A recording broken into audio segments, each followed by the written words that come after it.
Hello, everybody. My name is Paul Beckwith, and I'm doing a little investigation video on carbon dioxide. And because I'm investigating, I've got my Sherlock Holmes cap on.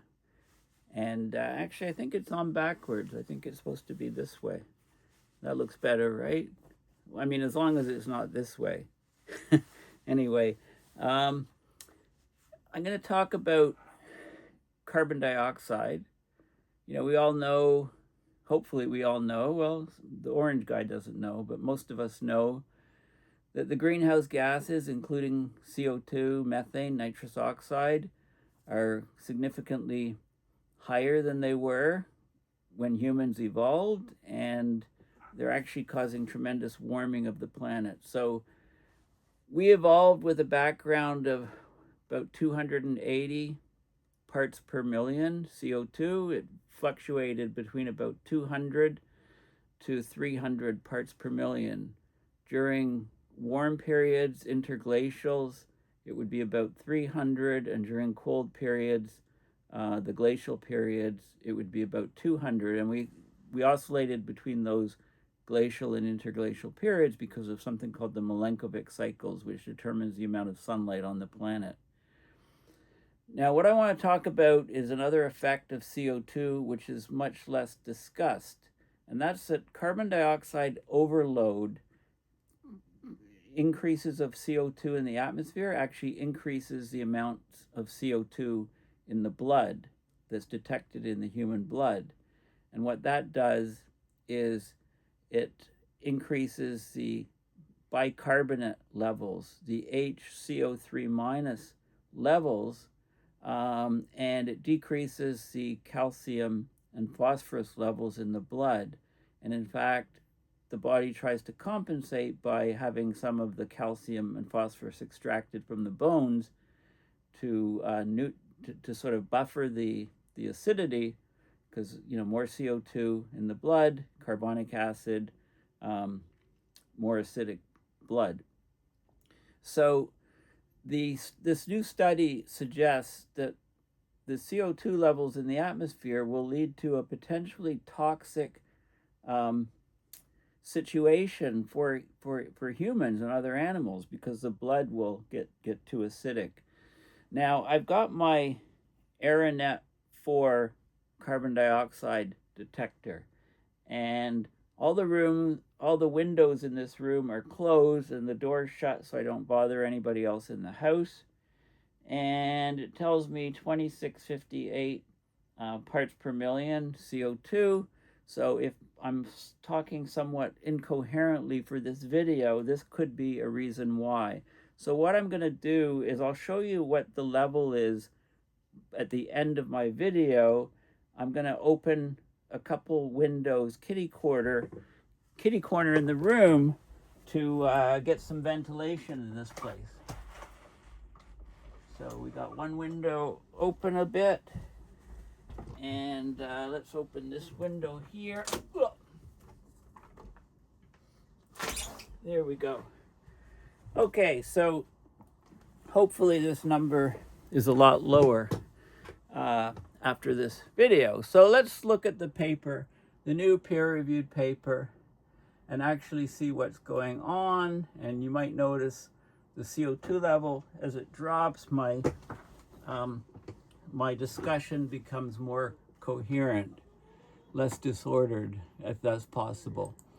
So this is the peer-reviewed paper, PDF. It's open source. Carbon dioxide overload detected in the human blood suggests a potentially toxic atmosphere within 50 years. And this was just published recently. This paper, published online February 26, 2026. Okay, so anthropogenic activities are increasing the amount of CO2 in the atmosphere. There's mounting experimental evidence that lifetime exposure to these increasing atmospheric CO2 levels can negatively impact the normal physiology of organisms, including humans. Directly assessing this in humans is very difficult. So what they did is they analyzed what they call serum bicarbonate. So they look at bicarbonate HCO3 minus in the serum, in the blood. They look at calcium in the blood, and they look at phosphorus in the blood. They take data from a U.S. National Health and Nutrition Examination Survey. The acronym is NHANES, from 1999 to 2020.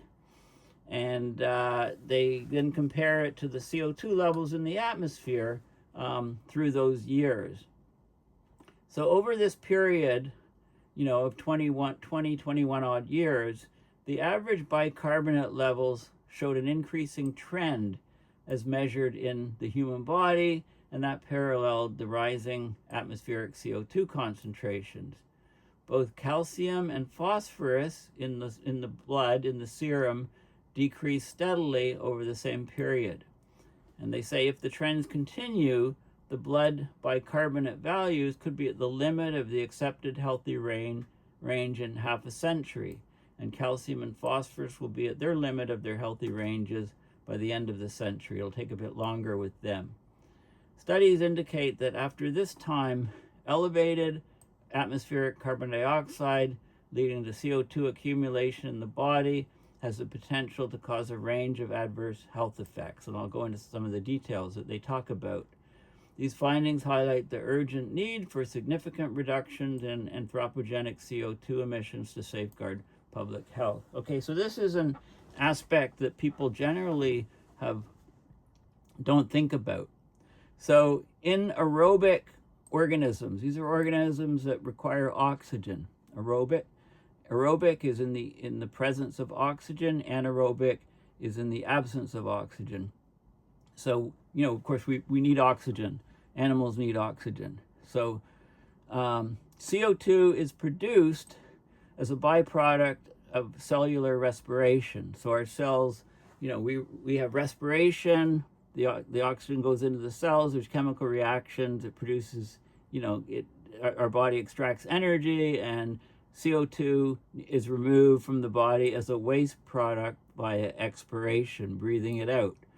CO2 crosses the cell plasma membrane, enters the blood. Almost all of it, 90 to 95%, diffuses into the red blood cells where it's rapidly hydrated. Okay, you get H2O, hydrogen breaks off, OH minus breaks off, it's hydrated, they react with the CO2. So hydrogen, you get hydrogen, you have the bicarbonate, HCO3 minus is generated by an enzyme called Ca, or carbonic anhydrase. Don't worry too much about the chemistry. Bicarbonate in the blood is the most important means of transport for CO2 throughout the body. When the blood reaches the lungs, the reaction is reversed. The HCO3 minus combines with hydrogen to produce water and CO2, which is exhaled as a waste product. Okay, so we exhale, of course, the water and the CO2. The enzyme, right? An enzyme is like a catalyst. It's not used up in the reaction, but it precipitates the reaction or enables it. It allows this enzyme. It allows a large pool of otherwise slowly reacting blood plasma bicarbonate to be utilized in CO2 excretion to get rid of it. So there's a relationship between the plasma bicarbonate and levels of CO2 that are breathed in and that end up in the blood. When CO2 increases in the blood, so does bicarbonate, and vice versa. And this is evident, this is measured in multiple clinical situations. Abnormal CO2 retention or impaired CO2 elimination is seen when people have these various diseases. If you have impaired ventilation or excessive CO2, your blood acidity increases, so you get reduced blood pH.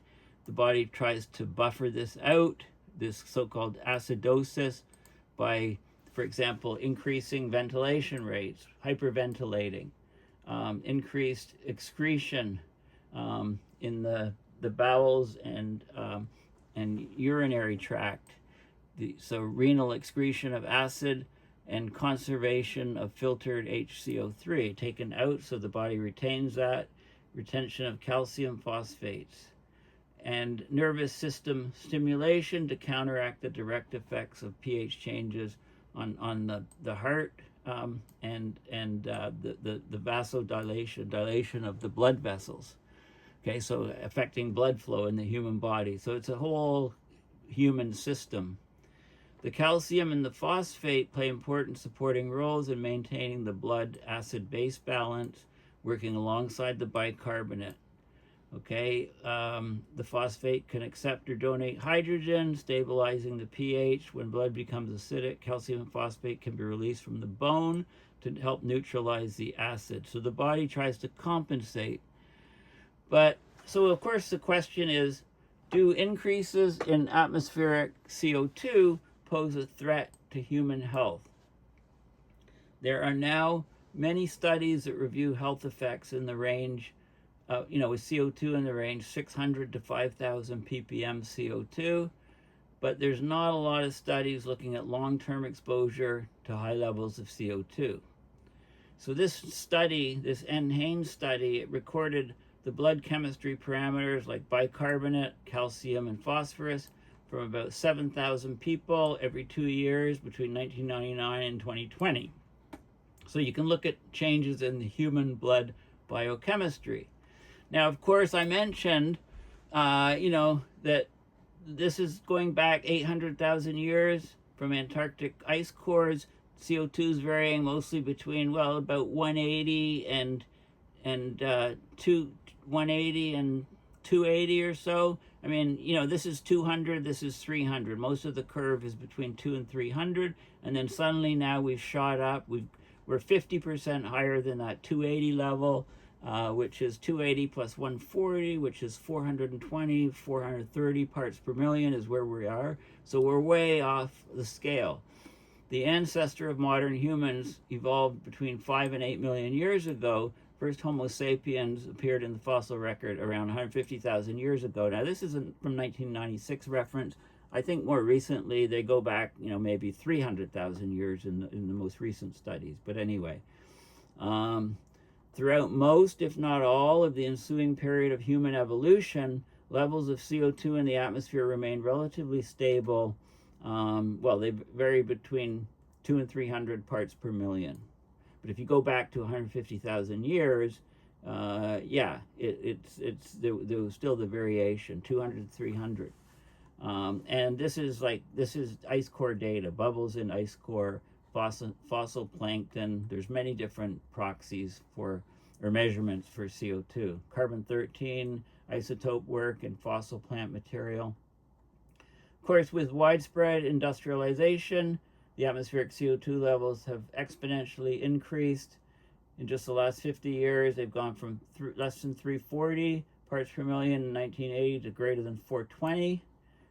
It's increasing 2 to 3 parts per million per year. We've had some years that are close to 3 parts per million. And that's, of course, from burning fossil fuels. So what's happening to the body? Well, there's measurable impacts on the human body, on the levels of these chemicals in the body. So they look at the changes in time in the human serum or blood bicarbonate, calcium, and phosphorus levels. As levels of CO2 increase in the atmosphere, it's obvious that humans will have no option but to inhale more CO2. It's also known that increased blood loading with CO2, it's called hypercapnia, is correlated with bicarbonate levels. Due to the hydration of the CO2 to form carbonic acid, dissociates into H+ and bicarbonate. So renal mechanisms, excretion mechanisms, increase the, the body tries to adjust. It tries to restore the homeostasis or balance of the pH. But, as the pH drops, the blood gets too acidic, then other things have to happen. So they say, they talk about the bicarbonate levels in the heart, in the arteries. It's between 22 and 26 MEQ per liter. What's that? This is milliequivalents per liter, unit of measurement for electrolytes like sodium, potassium, calcium in solution. So it's blood chemistry units, okay? So there's a healthy range, and they projected that we'd be going out of that healthy range, in a matter of, decades, maybe 4 or 5 decades. Okay, they talk about the levels in arterial blood, and in blood in the veins. So after it's gone, the arteries, oxygenated blood goes to the heart, and then from the heart out, in the veins, there's more CO2 in the blood, right? The way the body works. So they looked at all of this sort of stuff, and basically, let's look at the data. So this is the sodium bicarbonate, 1999 to, in the study, to 2020, basically.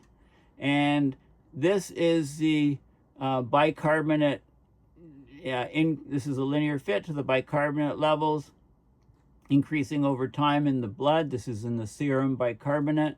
And this is the atmospheric CO2. So the lines are rising at the same slope. This is atmospheric CO2 on this scale. And then if you look at the calcium, it's decreasing in the blood. This is the calcium, is the dots, the solid line. And then the phosphate is the open boxes, the dashed line. So they're both decreasing in the blood serum. Okay, so not only is the CO2 causing global warming, climate change, but it's also changing the actual human body, okay, the way the human body works. Okay, so the key finding, so there was a previous paper that looked at these trends, this new data with more up-to-date data and more recent, larger number of people in the study. The trends are continuing, okay, so that we're seeing this happen. The most recent serum blood bicarbonate levels, basically it had a 7% increase from 1999, and that paralleled the atmospheric CO2 over the same period. The upper limit, healthy limit for bicarbonate in venous, the veins blood, can be taken as 30 MEQ per liter, we're looking at the trend line, 0.34% increase per year in bicarbonate. So we'll reach the unhealthy levels in 50 years or so. Okay, and also the serum calcium and phosphorus levels dropped down, decreased. Serum calcium levels decreased 2% over this period. Phosphorus levels decreased by 7%. They talked about when the healthy ranges would be exceeded, so a bit later. So the first thing is really the bicarbonate. Okay, so these trends indicate that human physiology has progressively and consistently altered over the last 25 years. These changes are consistent with effects that might occur due to breathing increasing levels of atmospheric CO2. Under normal circumstances, CO2 is excreted from the body via breathing, with the ventilation rate determined by chemoreceptors that measure the blood pH. So basically, as the more acidic the blood, the higher the ventilation rate or the breathing rate will be to get rid of the CO2, expel the CO2. This is a system, the human body system is being tuned to the usually stable level of atmospheric CO2 at about 280 parts per million throughout our evolution. So they also talk about when there's excess CO2, the bones provide an early compensation mechanism by storing CO2 as bicarbonate and carbonate.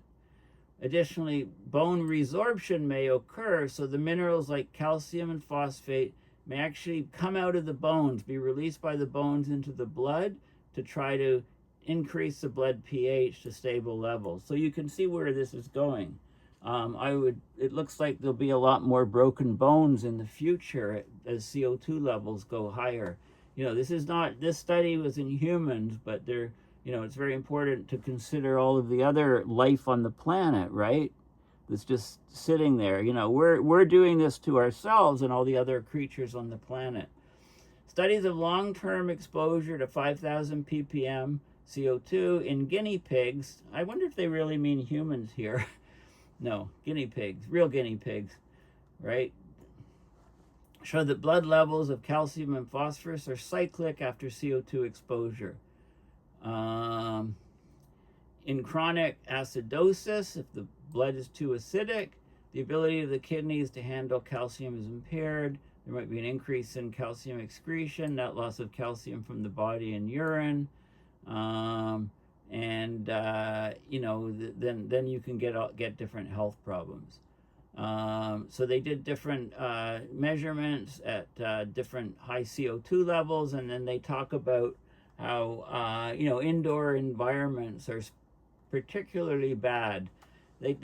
So they talk about the health effects of long-term increases in bicarbonate and carbon dioxide. Right? Bicarbonate is a critical physiological anion, right? It's negatively charged. It plays crucial roles in the transport of CO2 throughout the body and in buffering the pH, getting a stable pH level of the blood. The fact that the level in the blood is increasing in parallel with increasing atmospheric CO2 is concerning. Is this really a problem? Right? And there's many different papers referenced. Some say it's not a problem, but most of them are saying that it is a problem. There's not good studies of long-term approximating lifetime health effects of exposure to atmospheric CO2 in the range that's vitally important in the near future, like 500 to 800 ppm. Two recent publications from their research group looked at the effects of a lifetime exposure, and they found that there's lasting effects. Also, if you're indoors, like commonly experienced in indoor environments are higher CO2 levels, like 1,000 to 3,000 ppm. And they've noticed changes in human respiration, blood circulation, cerebral electrical activity. So it affects your brain, right? Really high levels of CO2. It impairs your cognition. I've talked about some of those studies in previous videos. More recent studies of humans and animals have shown harmful effects of CO2 exposure at those levels, like changes in heart rate, kidney calcification, oxidative stress, neural damage, and inflammation. Okay, all these nasty things. Many human populations spend a significant proportion of their time indoors where CO2 levels are higher. Like there's a National Human Activity Pattern Survey, NHAPS. It found that Americans spend an average of 87% of their time in enclosed buildings, indoor environments, 6% of their time in enclosed vehicles. And this has increased probably since COVID-19. Many people work from home. There's poor mechanical air ventilation. Portion of time spent in indoor CO2 enriched environment could also contribute to the changes in blood chemistry noted in the data. And then they talk about various animals and the effects and the stresses. So there's various stresses. They talk about, they say that the reactive oxygen species, right, that changes with the CO2 exposure. It's produced by aerobic metabolism of molecular oxygen, plays a major role in clinical conditions like malignant diseases, diabetes, arteriosclerosis, chronic inflammation, neurological disorders like Parkinson's and Alzheimer's, right? All of these things can occur, when there's these reactive oxygen species, which CO2 exposure plays a role in oxidative stress caused by these species. So there's a role to disease in humans. Increased exposure to CO2 leads to increased blood acidity. Kidneys retain bicarbonate, trying to normalize them, and so on. I'm not a medical doctor, so they looked at guinea pigs again and rats exposed to high levels of CO2. And they found there could be protein malfunctions. all kinds of nasty stuff. So they talk about all of the possible things. They talk about cancer and diabetes. A recent report suggests that exposure to increasing atmospheric CO2 is likely to lead to proteome malfunction due to protein misfolding, aggregation, charge distribution, altered interactions with other molecules. The author suggests these changes could help explain the increasing prevalence of certain syndromes, including diabetes and neurological disorders, right? And endoplasmic reticulum stress, ER stress. Then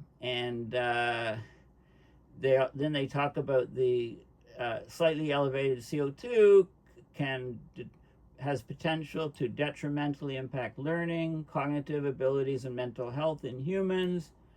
Considerable body of published data showing impacts at levels less than 1,000 ppm, but the effects are, more work needs to be done. The studies don't all agree. They say that, like highly trained U.S. Navy submarine guys seem to be okay. Maybe they don't have a lot of brain cells to begin with. I don't know. But office workers, university students had negative effects at CO2 levels as low as 950 parts per million. And they looked at the brain waves, EEGs and stuff.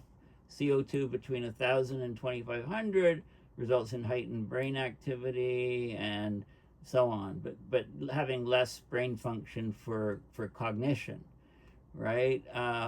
This is interesting. Carbon dioxide is also known to cause anxiety and panic attacks in humans. CO2 sensitivity is one of the most basic and general alarm avoidance systems within the realm of biology. While panic and anxiety attacks generally occur at high levels of CO2, the distribution of liability to CO2 sensitivity is continuous, normally distributed, normally as in statistically, normal distribution. There are potentially small anxiety increases even at the current and near future elevated levels of atmospheric CO2. Increased hormones associated with anxiety have been observed in mammals at levels of CO2 in the range 700 to 1,000 ppm. Even a small permanent increase in global human anxiety could have a dangerous impact on societies being associated with greater fear, mental disturbance, conflicts, etc., and I read war into that. And then they talk about the long-term effects of calcium and phosphorus decreases in the blood. Calcium is essential to maintain total body health. Low levels impact virtually any organ, any system. They give some examples. Calcium is essential in muscle contraction, oocyte activation. Of course, oocyte activation. Whatever, you have to look and see what that means. Building strong bones and teeth, blood clotting, nerve impulse transmission, regulating heartbeat, fluid balance in cells. Requirements are greatest during periods of growth, when the body's growing, like childhood. Low blood calcium produces symptoms like muscle cramps, numbness, tingling in the fingers, problems with heart rhythm, and so on. And similarly, phosphorus plays many critical roles, including in many metabolic processes. Energy, think of ATP, adenosine triphosphate, energy, very important for the energy cycle. Remember Krebs cycle in high school, right? Well, the P is phosphorus, right?